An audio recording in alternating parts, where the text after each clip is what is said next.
Sister Emilia, a letter of recommendation of our founder, a night that set the stage. During the night of the 19th of November 1955, exactly 68 years ago, Sister Emilia's last hours had come. She was restless. Her heart was weak. She awoke and begged her secretary, who spent the night with her, to read to her once more her farewell letter to the sisters. She wanted to add something and motioned to her tablet. She could no longer speak. She wrote, "Let us never forget all that we owe to Father Kentenich.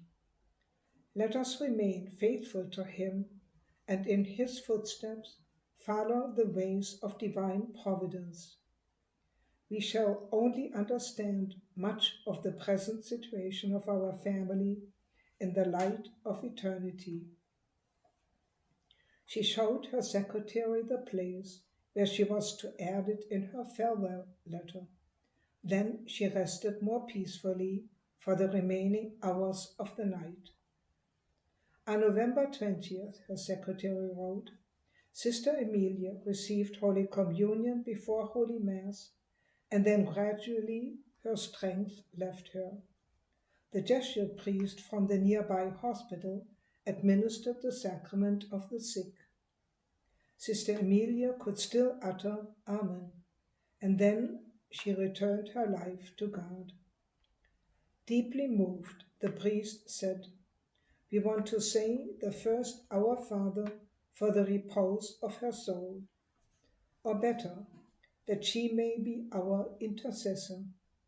Sister Emilia will continue the work in heaven which she began on earth to the honor of the Triune God and the Mother thrice admirable. She is truly a saint." Then he asked us to sing the Magnificat. As quietly and simply as Sister Emilia had been among us, she also left us. Her death left a large empty space. We all missed her. We thought things could not go on without her. Sister Emilia was the soul of the house and of our province. So far the report. Today we are commemorating the last hours of our first sister, who was called by Father Kentenich himself to begin with her colleague Anna, our sister's family, according to his design. This was 97 years ago. 3 years from now, we will celebrate the centennial of our community, founded by Father Kentenich, with Sister Emilia as his executive instrument, we could say. Our community began with a group of women from the Schoenstatt movement who were just waiting for the two teachers, Emilie Engel and Anna Treese, to begin the community as their leaders. It was October 1st, 1926, when the two arrived in Schoenstatt. At that time, Father Kentenich was giving a retreat in South Germany. He had welcomed each one of them with a letter. To Emilia he wrote, "It was a beautiful gift which the Blessed Mother gave me just before I left, the news about the granted leave of absence from school. May your activity in Schoenstatt be abundantly blessed. I unload a big part of my responsibility on your shoulders. If you remain completely faithful to the Blessed Mother, she will work wonders through you." We have two letters, one by Father Kentenich to Emilia, when our community began on 1st of October 1926, and one by Sister Emilia to her sisters, just a few hours before her death. Two letters. They could be read side by side. Father Kentenich considered Emilia's arrival in Schoenstatt a beautiful gift from the Blessed Mother, as he had chosen her to carry a big part of his responsibility for the new community. Sister Emilia's note is a plea to never forget all that we owe to Father Kentenich, to remain faithful to him, and in his footsteps follow the ways of divine providence. She has lived every word she wrote in the face of death. She has become indeed a letter of recommendation for our founder in a unique and singular way, we could say. Her short life, she was just 62 years, is a testimony of her loyalty to the founder and of her following in his footsteps in the ways of divine providence. He could rely on her, and this was her life, a letter of recommendation. To never forget. Sister Emilia had a unique relationship to our founder. We have more than 70 letters and notes from Sister Emilia to Father Kentenich, and about 50 letters and notes from him to Sister Emilia, as well as many statements and notes about her. The correspondence between both began early in 1922, when Emilia, a teacher in North Germany, joined the first group of women of the Federation, whose members were obliged to give a monthly report to their spiritual director or to their confessor. So Emilia would write to Father Kentenich almost every month. He kept her letters and she would keep his. Why would each one do it without letting each other know? Only after Sister Emilia's death we found out. You can imagine that this collection of letters is a profound source for studying our founder's educational system, and we could call it an applied pedagogy to Emilia. This collection of letters and notes has become part of the beatification process. Already as a child and throughout her adolescent years, Emilia was plagued by scruples as many of her generation at the turn of the 19th century. Fear of God, the judge of good and evil. Perfect action is needed to please him. Never being able to live up to God's demands caused her tremendous suffering and the fear of hell. She had made many pilgrimages to the sacred places in her vicinity to find peace, but without result. Then, in 1921, she was invited to participate in the very first retreat for women in Schoenstatt, just 7 years after the foundation in 1914. At first, she had no interest to go, as she thought she could not learn anything new anymore. But then the long trip from the north along the River Rhine intrigued her, and she went with a friend. A few years later, she wrote about her first encounter with Schoenstatt and confessed. I did not know that at that time the Blessed Mother had drawn me and led me here to this place of grace in order to help me out of the great psychological distress from which I had so often begged her help. I did not yet sense that here I entered the school in which I would recognize my true life's task and be prepared for it. Emilia was 27 years when she experienced in Schoenstatt, in the shrine, moments of grace, an inbreak of grace into her life, which eventually transformed her, freed her from inner anxieties, and sanctified her. She was overwhelmed by the fact that the Blessed Mother had drawn her here to this shrine, had personally called her to help her out of great psychological distress she had experienced for so long. At no other place she seemed to have listened to her prayer, but here. That is the power of grace, an unmerited and totally free gift, a blessing. In his talks during this first convention, as in many subsequent conventions and in his letters to Emilie, Father Kentenich unfolded the true image of God and of a human being. God is the just, but above all the merciful Father, and we are the child before him, who tries to be good, to please him, and who is ready to begin each day anew. Emilie, an independent professional woman at the beginning of the 20th century, had followed up to now a clear line in her religious life according to the motto, do good, keep all the laws meticulously, join any religious organization there is, help the poor and the needy. Exteriorly, she was exemplary, but interiorly, she was restless, as she could never please God enough. Since her first encounter with Schoenstatt, the shrine and her spiritual director, Father Kentenich, she was ready for a new start.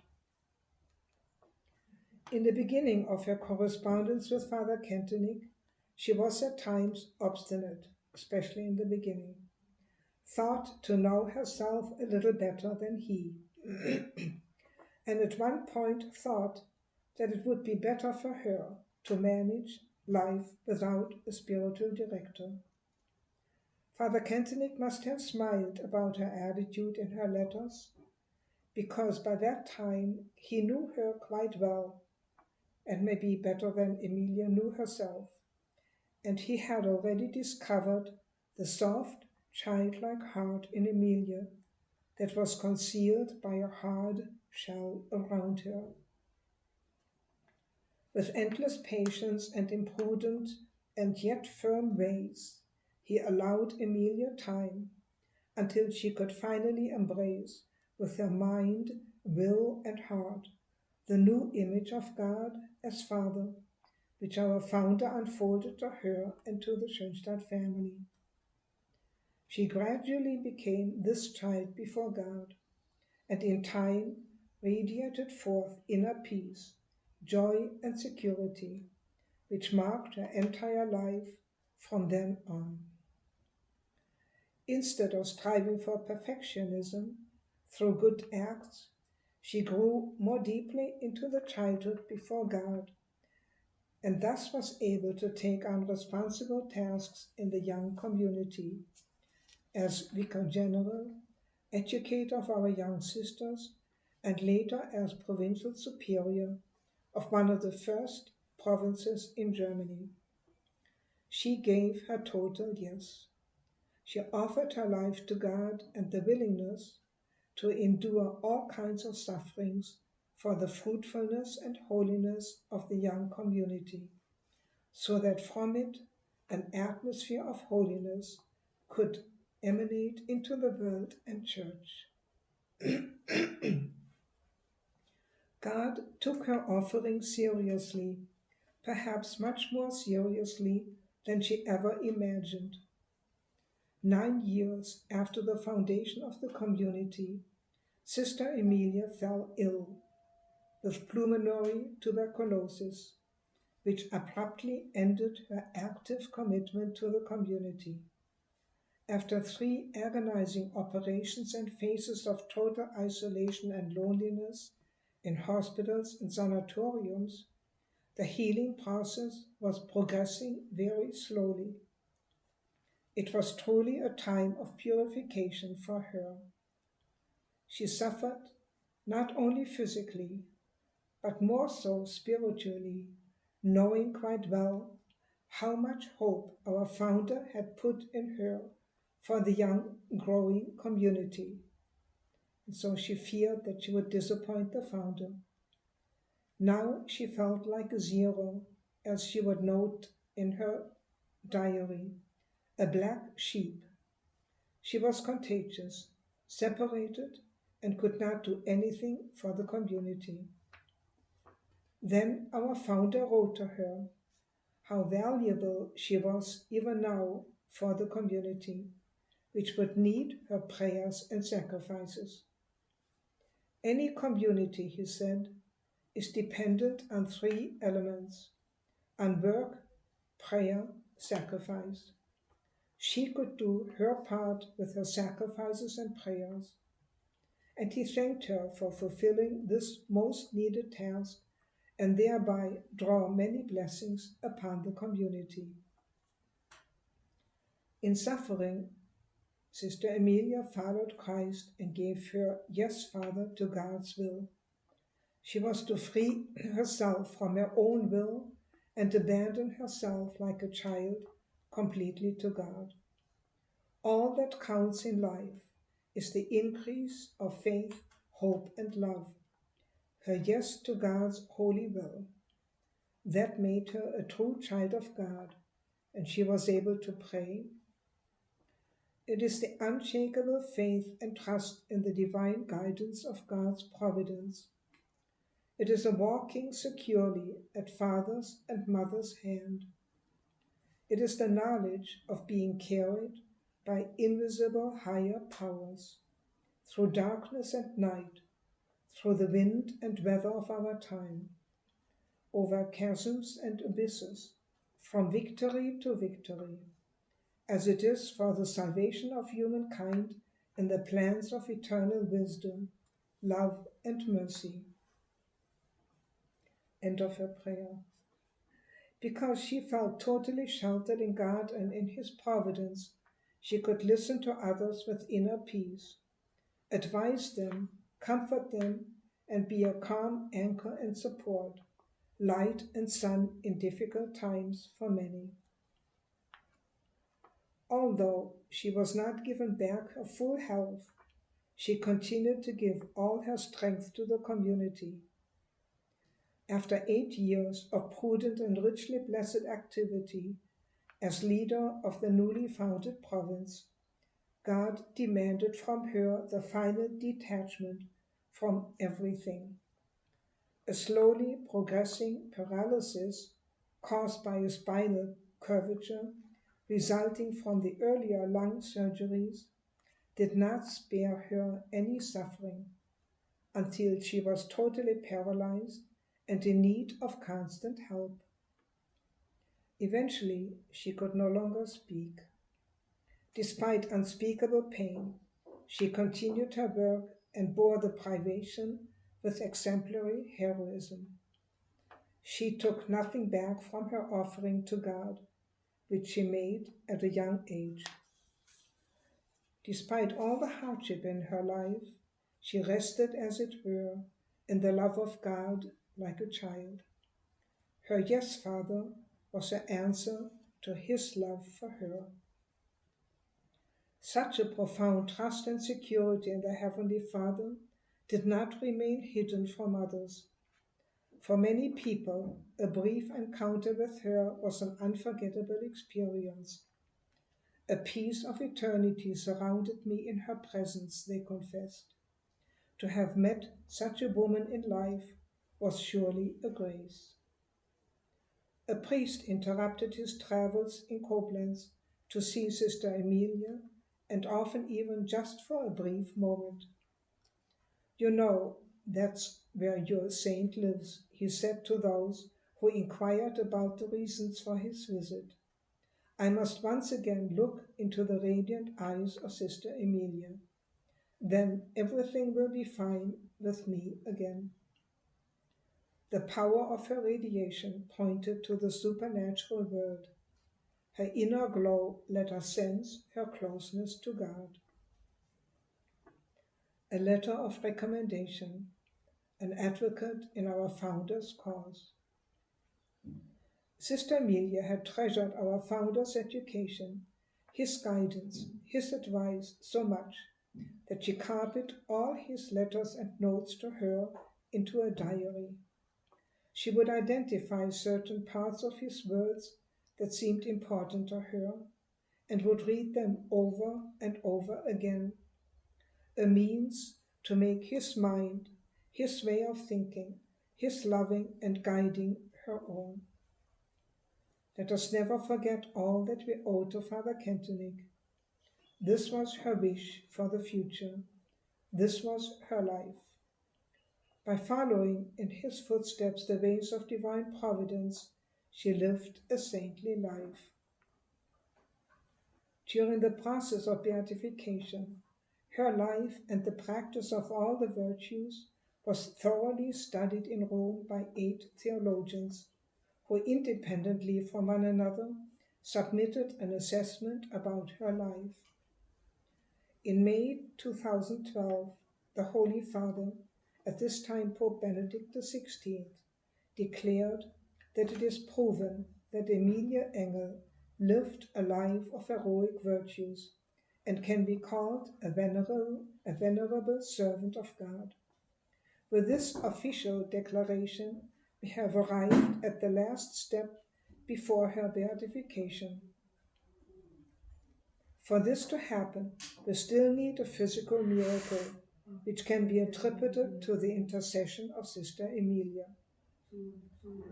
Since the Church has officially recognized the saintly life of Sister Emilie, she has acknowledged that through the spirituality of Schoenstatt and our founder's guidance, she was able to live a life of heroic virtues.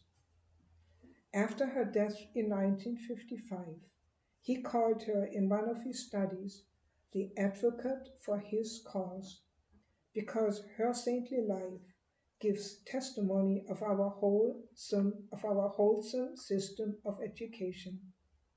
He then quoted the Latin phrase, contra factum non valet argumentum, against facts there are no arguments, and added, testimonies of deeds and of facts are more powerful and more evident, more forceful than simple words.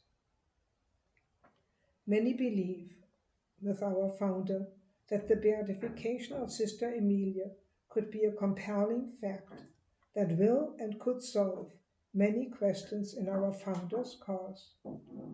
Maybe we could encourage people who are in need to ask for the intercession of Sister Emilie. Novena booklets are available, as you see them here, and we also have a biography of her. Her message for us is very simple. With an unconditional yes to God, who is Father, to his desires and the plans of divine providence, she responded to his love for her and never took it back, even in the most severe sufferings. She experienced existentially that this yes, Father, liberates, heals, changes, sanctifies. We have a couple questions for discussion. There are just 4 questions. In which way could the 2 simple words, yes, Father, guide us securely through life? How could that, what we learned in Schoenstatt, become more alive in us? Choose one of the statements of Sister Emilie. What does it mean to you personally? What could we do to help advance your process of beatification? And now I wish you a very blessed discussion. Thank you.